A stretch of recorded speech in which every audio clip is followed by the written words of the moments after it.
Hello and welcome to Cruising Through History. I'm Xander Miller. I'm sitting here with Scott Cruz. Scott, what are we cruising through today? Well, today, Xander, I'm going to discuss World War I's influence on the modern horror film. Like any horror, like any modern horror film.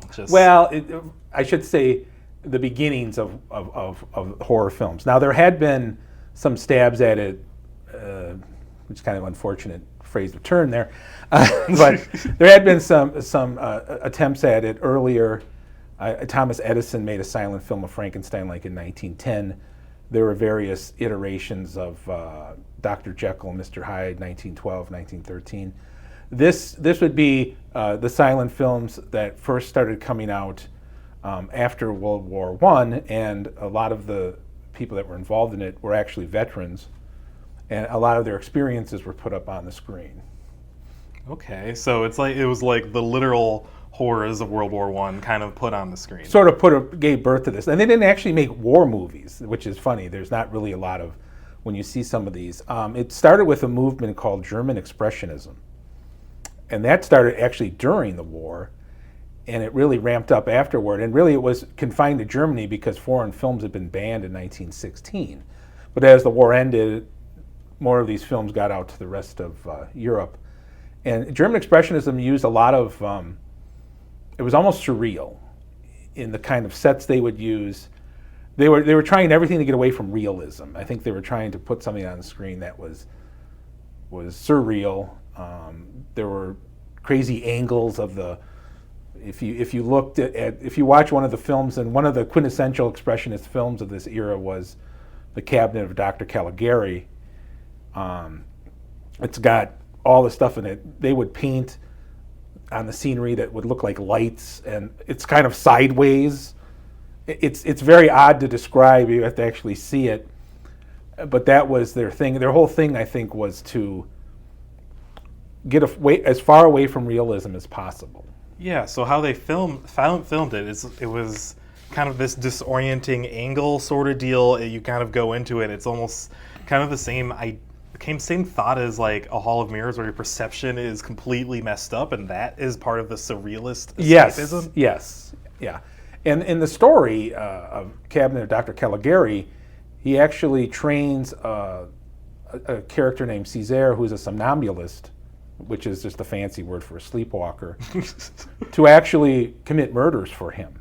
So it's got this very dark undertone, and somnambulism was actually a symptom of people who had been under heavy fire in the trenches, and some of them were buried alive when these shells would blow and the trench would cave in. Mm-hmm. And this was one of the symptoms of that. And so, in a way, there was a lot of trying to deal with the trauma of the war. Now, not every film that came out was a horror film. Not every film that came out had all these little tropes in it, but it's interesting that it was this thing, and I could see how that could happen, because in World War I, just to speak of it a little bit, it was so different from what you'd expect. You know, it devolved into trench warfare, and the trenches were horrifying. I mean, picture being in a trench in November with a freezing rain pouring down on you, filling up the trench, and especially at night and the shelling would just be incessant, mm-hmm. and so loud and deafening. I mean, this is why you had the term shell shock, which we don't use that term anymore. We use PTSD, but some people would equate the shell shock with almost sort of a zombie-like state, where you had people with the 1,000-yard stare, which we heard during the Vietnam War, and so these other traumas. And in fact, one thing that you had in World War I that I think men in the trenches, and it was men, dealing with corpses. Suddenly you were in close proximity to all these undead. I mean, all these dead.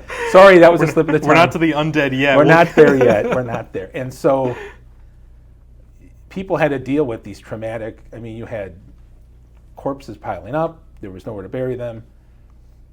You had constant noise from shelling, so you hardly ever slept, which could probably lead to the somnambulism too, because things of that nature. So that's the one thing you see in Cabinet of Dr. Caligari. It was just getting away from any kind of realism, just going away from it. And other films used, it didn't last long, German Expressionism, but what happened was it influenced other films that came after it. So Caligari was the first one in 1920, and then there was a silent film called The Golem, which was almost a little, it's sort of similar to Caligari, because he builds rabbi built this golem to protect the Jews, and so he takes it to the king, and he kind of shows it off, which is what Caligari did with Caesar. In that movie, he would take him to a fair, and he was also clairvoyant, so he would predict people's deaths, and you talk about this stuff, and you think, wow, it's, there's murder and mayhem, and it's like, yeah, that started even in silent films, and one thing they were able to use in silent films were shadows so much. Yeah, especially I can imagine shadows being emphasized when you have different angles for the camera and different ways to view things, and I see that even in horror today. A lot of horror works with different or unique camera angles or like line shots, and I'm like, now I'm thinking that kind of came from this start of German expressionism. Yes. So that these different camera angles, different types of shots that are unexpected, or even things that frame the picture in a way that is like, you'll see something completely centered instead of like the rule of thirds for emphasis and focus. You'll have like characters' expressions really centered in modern films now. And that makes perfect sense, because later, a lot of those filmmakers that dealt with in expressionism, like Fritz Lang, who wasn't a horror filmmaker, he made film noir, and he made Metropolis, which was more of a science fiction-y type movie.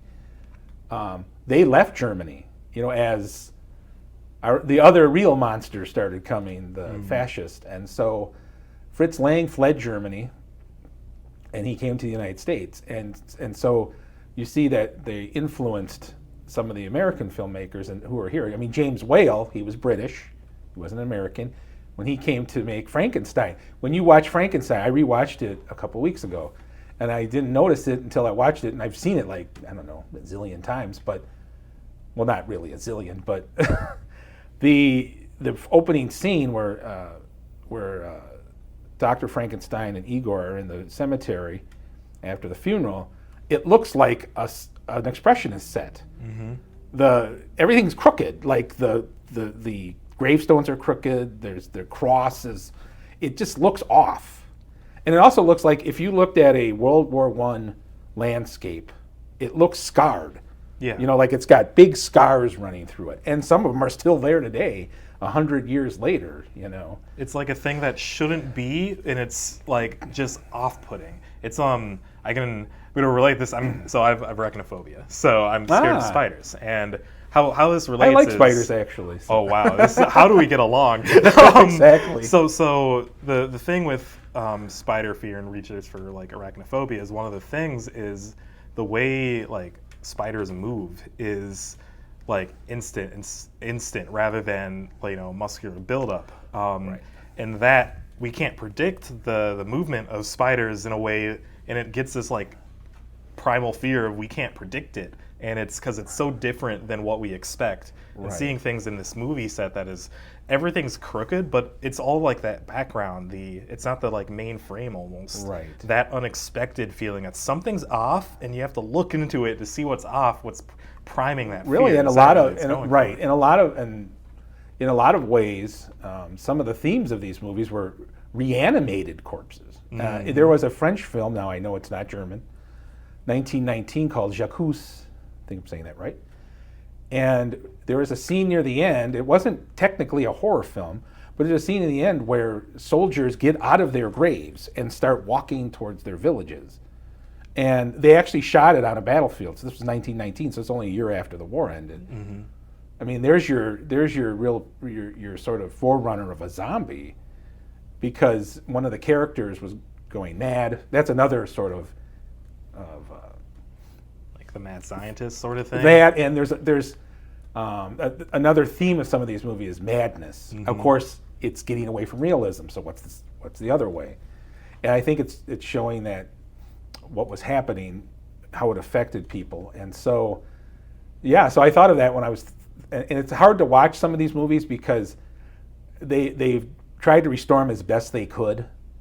And Dr. Caligari I watched it. You got to be careful though, because people have sort of remade it, or they've added color to it, or they've added sound to it. I want to watch the original thing. Yeah. And the Golem, I actually watched that on its Wikipedia page. It just had a link that said full movie. So it's hard because these aren't great prints. Yeah. And so the reanimated corpse, Frankenstein. Now I understand Mary Shelley wrote that in 1816 or whatever, but if you watch James Whale's Frankenstein, it's totally different. There's elements in it, but there was actually another German cinematographer named Karl Freund, Freund, Freund. Yeah, I would be Freund, I think. Freund, yeah. He came to America too. Again, he worked on Dracula, and but he had worked on the Golem and he worked on Metropolis with Fritz Lang, and incongruously he worked on I Love Lucy in the 1950s. It just stood out to me that you had these films, and then you had I Love Lucy that he had worked on. So these came to America, and they toned it down. Some of the, like in Frankenstein, the elements are there. It's not totally an expressionist film, I don't think. But then we get to the movie everyone seems to know from that era, Nosferatu. Oh, yep. Still influencing like so many horror tropes today. Yes. And the reason it's so different is because, I've never understood this. They say it's F.W. Murnau, who made the movie, he changed a lot of the characters because of Mrs. Stoker, Bram Stoker's wife. I forget her name. I apologize. She was very litigious about people taking Dracula. But even in the intertitles, it says, based on Bram Stoker's Dracula. But he made it Germany and Count Orlok, which to me is the most terrifying vampire. Really? If you ever see, Max Schreck played him in the film. If you ever see him, that's what a vampire should look like. I like Todd Browning's Dracula. That's the one, Bela Lugosi. I like Bela Lugosi. But I've always found it kind of funny that he lives in this castle that's run down, and he's running around in a top coat and tails, with a top hat, and in a full dinner jacket when he meets Harker. It's kind of absurd in some ways. But in Nosferatu, he looks like, and that's how they wanted him to look, because F.W. Murnau made Nosferatu, and Elvin Gaugh was involved with the movie too. And Elvin Gaugh himself called Nosferatu. He said that he said you can only watch this movie in light of the war, and he called the war a cosmic vampire that had come drinking the blood of millions. And you see this. He looks like, he's called a Totenvogel, which is a death bird. Okay. And that's a German phrase. And you see this. He's so different than. I've never liked the whole romanticizing vampires like Twilight kind of stuff. Yeah, where they're attractive. They're supposed to be monsters, not. Yeah, it's their idea almost always has been they're all tied to sexuality super so much. This guy isn't. Yeah, this is more like the thing that crawls in the night sort of deal, Right. not the. But he does have They changed the characters' names to Hutter instead of Harker, and no one can see some of the faces I'm making. But he does get sort of transfixed with what would have been Mina Harker. I forget her first name, the Hutter character. But whereas in Dracula and the other iterations of Dracula, it's sort of he comes in the night and he drinks your blood and he turns you into him, like one-on-one. Yeah, you get attached. It's like the vampire has these. Everywhere mistresses. Nosferatu goes, he has rats that come with him and they spread plague. Ooh. So it's mass death, just like you'd have in the war. And I thought about the rats too, because that's one thing you had in trenches. Lots of rats. Lots of rats, and where you had corpses. Unfortunately, I know this is not for the squeamish probably, but Where you had corpses, you had tons of rats, and they spread disease. They just did, and they'd bite you. You know, you'd try to sleep, and I can't even imagine how anybody could not have PTSD living in those kind of conditions. And he looks like, that's exactly what he looks like, a death bird. Like everywhere he'd go, he'd rain death. Yeah, and there's misfortune everywhere he goes. There's a scene in the movie where he is just standing there, and you're just like, oh my, you just look at it, and he just looks. He looks like he should look. So, but Murnau, he used a lot of shadows in that movie too, and you see that, and even there's a scene in Frankenstein where you're about to meet the monster, and you can hear him coming up, like he's in some room, they're standing here, he's coming up some kind of steps or something, but the first thing you see is a shadow, and then you see him come in. You know, and you see things like that, that play with shadows, and there's I'm forgetting the film name, and someone's gonna bring this up, but I know the scene name. It's the shower scene. Is it Psycho? I believe Alfred so. Hitchcock? Yeah. And that playing with the shadows of something coming and approaching slowly, right. like going from Nosferatu, playing that going up the stairs, and this kind of encroaching feeling. That same kind of feeling happens in the shower scene where the killer is slowly approaching, and you can see in the shower curtain, you know, about to go in and grab her, and right. I think that's like almost a callback to this kind of style you're seeing. And Hitchcock actually was influenced by some of the expressionists, so that doesn't surprise me. But yeah, it's in Caligari and Nosferatu. They're both of the films are told also in sort of flashback style. And in Caligari, you don't even know what year it is. It just sort of flashes back to certain things. And some people have equated some of this with like repressed memory. It's kind of showing, it's kind of bringing it up. You know, you're going back or having flashbacks, and it's all kind of tied into that. And that can be, that's actually can be a potential symptom of PTSD too, is having your memories just shut out, and then coming back as the flashback. And the worst thing to me was many doctors didn't think shell shock was a real thing. So they would put these guys under these incredible treatments, and I'm doing air quotes because you can't see me, especially electroshock. I mean, some of the soldiers ended up suing the doctors because they believed that they were like experimented on, and they would say you're just a shirker, and so some of them were denied pensions for years until they could, because they thought they were shirkers. And I don't know, to me, when I think of World War I mean, all wars are bad.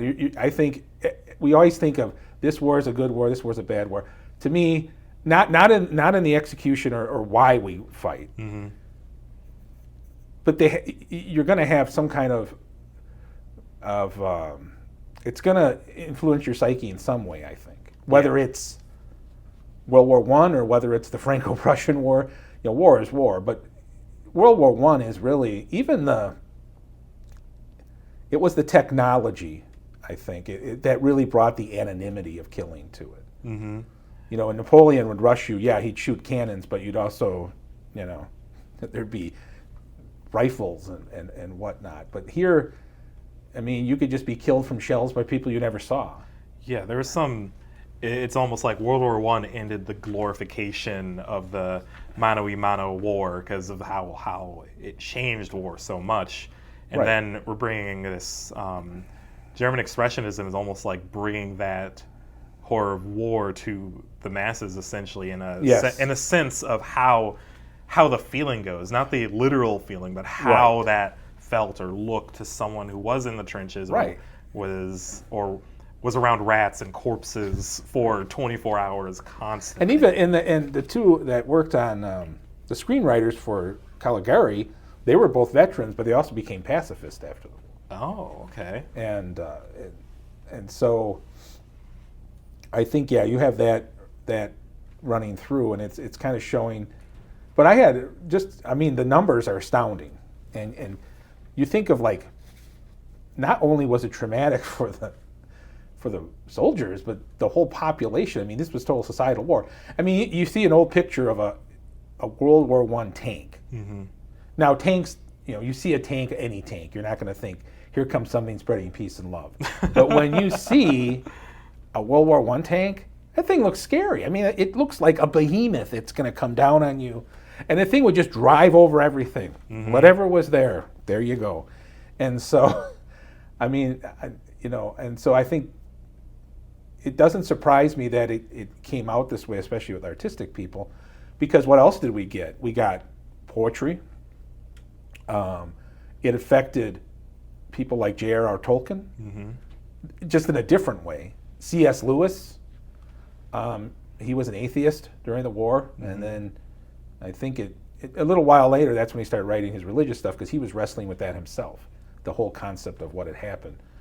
And so and even A.A. Milne, the guy who wrote Winnie the Pooh, for goodness sake. And so to me, it's not surprising that people were trying to deal with this trauma in some way. Yeah, that's almost cathartic, really. It's thinking that this kind of the era of authors and creators gets to a lot of escape in general, in whatever way possible. Right. Whether that's an escapism where you're thinking Narnia, you're going somewhere else in a fantasy world where there's nothing else going on, and that is it. Or you're going into expressing it in a way of horror and seeing this is how that's like, but this is my take on it, going this way. And like I said, it's funny because they never really made any war films. I mean, none of these guys did.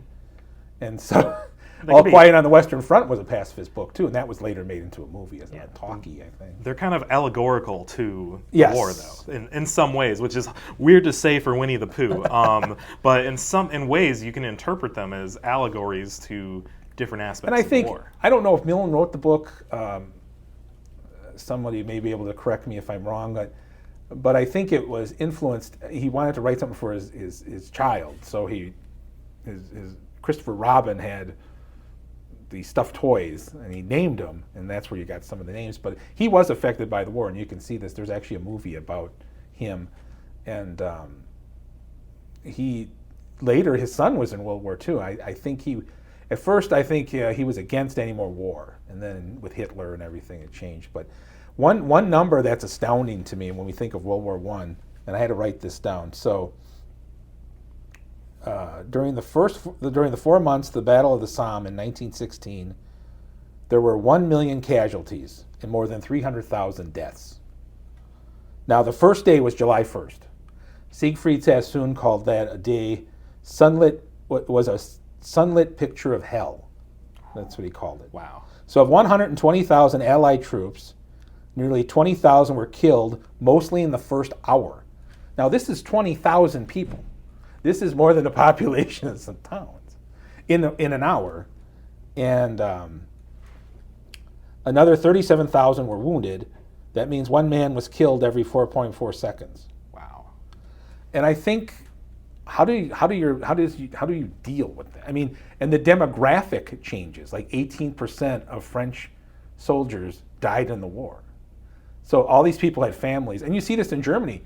It almost seems, now to me, I think what you had after World War I in Germany was a perfect recipe for what happened, what came for fascism and that, because you had a lot of who were young boys at the time who were becoming men, had no fathers were dead, killed in the war, and a lot of people were roaming around, a lot of ex-soldiers around the street, and to me, it sort of sets it up. Now, these movies have been analyzed before. In 1947, a writer named Siegfried Krakauer wrote a book called From Caligari to Hitler. He was a native German who was living in New York City again. And we always go back to New York, he's don't living we? in New York City. And his whole thing is a lot of these movies are presentiments of Nazism. Now, I don't know if, because in Caligari it's like you're a sleepwalker, we'll lead you, you're blindly following people. And I don't know, F.W. Murnau has actually been, Murnau, I think that's how you say it, for Nosferatu, he was sort of been accused of using anti-Semitic tropes in it, because a lot of times if you were degrading the Jews, you'd call them pests, you'd call them basilisks and that. But other writers have said that's not true. Because he looked like a caricature that you'd have in like cartoons of those days. Mm-hmm. So, but I don't know. I don't think so. I think this one. And there's 2 great books on this. One's called Wasteland: The Great War and the Origins of Modern Horror by W. Scott Poole, and the other one was called Shell Shock Cinema by a writer named Anton Kaes, Kaes, and that's where I got most of my information from. But there's also this other book I ran across. It's called A Supernatural War by Owen Davies, and he argues that during the war, you sort of had this revival of what people would call superstitious beliefs and practices, and a lot of the soldiers would wear talismans and amulets. Mm-hmm. The press paid attention to what astrologers were saying, and you had periodic clampdowns on fortune tellers and mediums. Yeah. And so to me, that makes perfect sense, especially the medium part. I think people were desperate to know what had become of their loved ones, because so many of the soldiers who were killed so horribly and so horribly disfigured you could never identify them, and half of them were missing. Yep. So that constant anxiety that anything is better than nothing, even if it's a medium Right. or star signs or something when, like that. And when you have something like when you have these tragedies happening, of course charlatans are going to move in. But I think people were desperate to know what happened to their loved ones, and some would try anything really. Mm-hmm. So it's almost like where they. And I know maybe it doesn't tie in as much, but there's like this predisposition, and then after the war, this still kept going. The interest in mediums, and it got me thinking. There was a big kick in spiritualism during the Civil War era. Okay. And does that sort of tie into all the trauma going on? But I think I think that unleashed these traumas. And yes, there was trauma in World War II. I mean, that's a given. But I think it was World War I that gave birth to this. And because these filmmakers came to America, it kind of influenced what they were doing, especially Alfred Hitchcock. Mm-hmm. And film noir there was a movie named M, that's all it's called, that Fritz Lang made. Just M. Just M. It was about a guy who was like a child killer. I mean, these are pretty heady. And even when you saw Fritz Lang, he would wear a patch over his eye. I mean, look. So yeah, so I think it all rolled out of this German expressionism, and then it kind of fed the rest of it. So yeah, and honestly, we still see that influence in films today. I'm thinking mediums are always prevalent, or people trying to predict or speak to the ghosts of others is common in horror now. Right, and because of, I think because death was now seen as just a coincidence, or not a coincidence, but it was your time. You were, if you survived, it was because you were lucky. It wasn't because of anything else. Mm-hmm. And so there was that kind of fatalism too. I think that was involved. So yeah, it's an interesting topic. Now somebody may say, "Well, Scott, they're just movies. Who cares?" In some ways, but I think you can see these little strands in there. And when I did watch I never watched Caligari or some of these other ones, but you could kind of see, if you're attuned to especially the Universal monster movies that James Whale made and Todd Browning made, Dracula. And so it was this whole thing with corpses and good fun stuff like that. Yeah, well, that's awesome. That's great with the. I'm going to be looking for that, and whenever I watch horror, because I like watching horror, so Right. I'm going to be looking for those different plays, those camera angles, those backgrounds. Right. So. I like horror too, but not like slasher films, which so much horror that is like that now, just to shock you. Mm-hmm. Like the Human Centipede, no thanks. Oh gosh. Okay. Let's move. We're gonna move. If you want to watch that one, go ahead. No. I'd rather just watch the Universal monsters. So Scott, I gotta wonder, where are we cruise through next time? I'm going to be talking about Operation Mincemeat, which was Sounds like a horror theme already. Well, it involved a corpse. Okay. So I guess that'll be the theme, and it's a operation that happened during World War II, and it was to deceive the Nazis on where we were landing in Europe, but not D-Day. This was the Sicily invasion in 43, I believe. So yes, another corpse will be making an appearance, but this time only one. Okay. And he's involved, so I'll just leave that there for our listeners. All right then. So Sounds good. all right, thank you.